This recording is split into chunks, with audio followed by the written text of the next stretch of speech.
So as I said, there's loads of different things that you can do with radiocarbon. Some of the coolest things I find are some of the most recent things. So we do quite a lot of work with forensics, including wildlife forensics.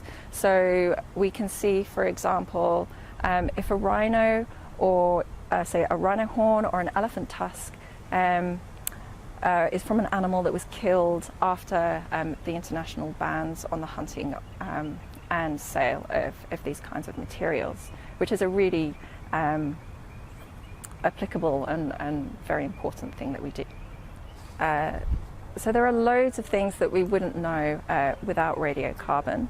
And I think the importance of the technique is demonstrated by the fact that the person who came up with the idea, Willard Libby, won the Nobel Prize for Chemistry in 1960, so just 10 years after the first radiocarbon dates were produced. And I really like the quote from Willard Libby, which I'm afraid I'm just going to have to read, because I think it really describes how fundamental this dating technique has been. So he said in 1960, you read statements in books that such and such a society or archaeological site is 20,000 years old. We learned abruptly, or rather abruptly, that these numbers, these ancient ages, were not known accurately.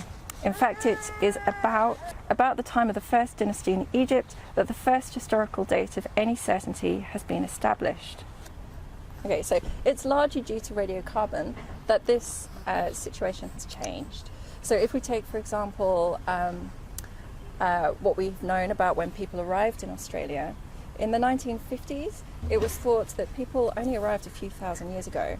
And because of radiocarbon, this was pushed back to 20, then 30, and now we know it was well before 40,000 and quite probably beyond 50,000, so beyond the limit of radiocarbon.